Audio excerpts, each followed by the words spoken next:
Hi guys, good morning. This is Oliver from Mod Factory, and today I will I will teach you some tips on starting your ads on your brand. So if you're still starting out, this is the best advice that I can give you. First is run you don't need to run ads as soon as possible. The first thing you will do is do organic things. Post uh, post more contents, post more pictures, post more my days content videos on your on your TikTok page, and also on your Facebook Reels, doing some contents and sharing it with your friends, sharing it with other community groups before running ads. So um, if you're done on doing the first step, which is the organic, and before running the ads, make sure that you have creatives na na mailalabas sa mga tao. So, and make sure your Facebook page, your Instagram has posts, has pictures, has creatives on your brands before running ads. And make sure the reviews, magkaroon kayo ng reviews, and kahit papaano on thing like sa Facebook page and also on your Instagram. And of course, if tapos na kayo dun, if tapos na kayo on your doing the organic things before running ads, para magkaroon lang ng data kahit papaano, kasi totally your brand is very new. We don't want to Ayaw naman namin sabihin na mag-ads kayo at masusunog lang yung cash. So we want to prevent that on your first brand, or on your first clothing line business. Okay, so because here on doing the ads, it's not just about on how big your ad spend is, but of course minimizing your ad spend with big returns, with with good ROAS, return of ad spend, syempre. And of course mas maganda organic. And right now we don't want to rely on ads, but of course I will teach you on how I do it, how our basically how our marketing doing it.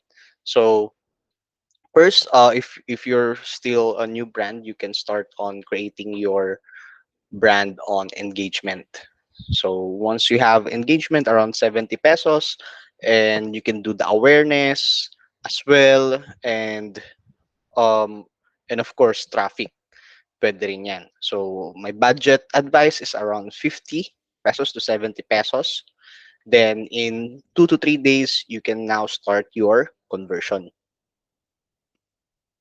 Then on running conversion, the recommended budget for your starting ad spend per day is 350 pesos per day. That's what I advise.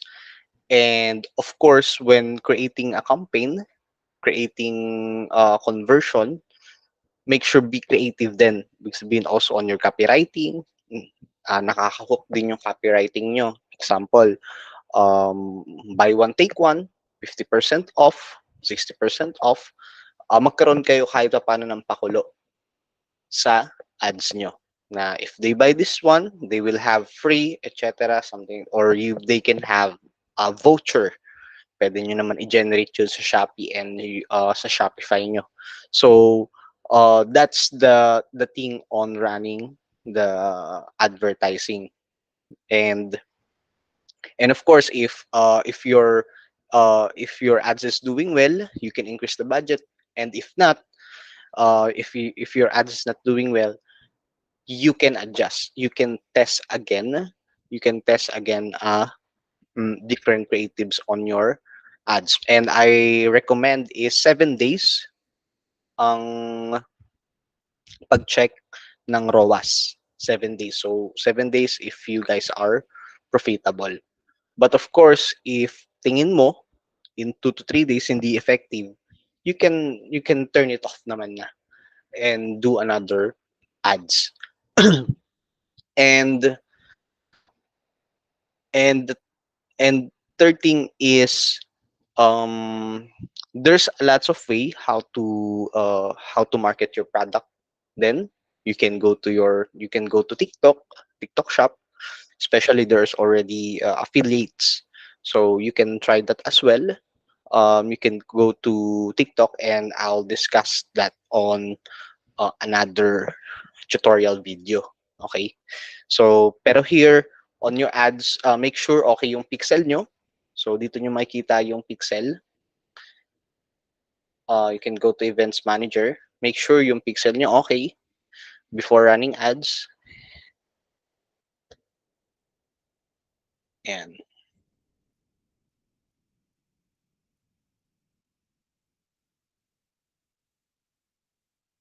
yan. So, you can check it, guys.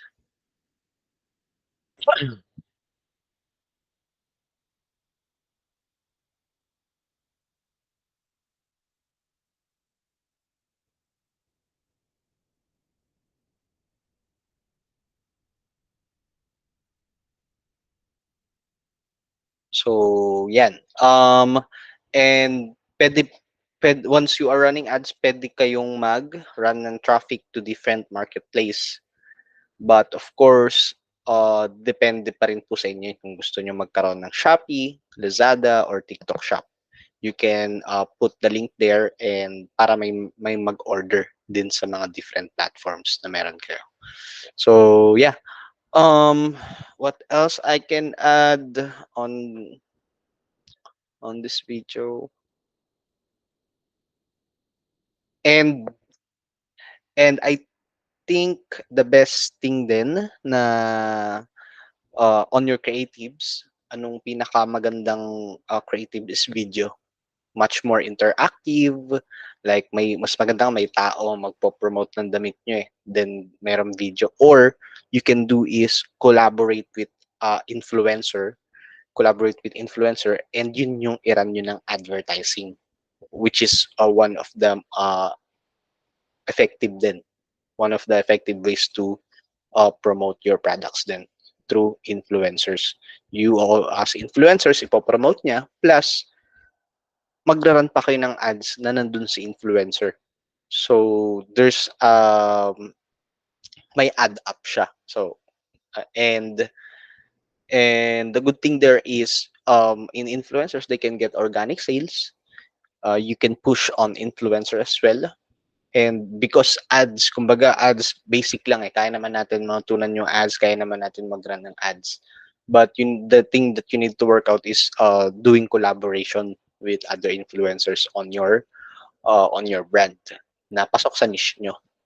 And on creating ads, maganda rin may ads, but make it sure na profitable yung ads nyo, yung campaign nyo before increasing your ad spend. Okay, and make sure the ROAS will be 4. That's the parang yan na yung pinaka that mababa nyo. 4 ROAS. So 4 ROAS up to and pataas na. So hindi kayo pwede bumaba sa 4 ROAS. And yeah, I think that's it. Thank you very much, guys, for listening, and I hope you may naintindihan. If not, you can message us. If may question, you can message us on our group chat. Meron naman tayong designated group chat doon. You can tag me, Oliver, and let me know what is your question, and I will try my best to help you. Okay. Thank you very much, and have a good day. Bye.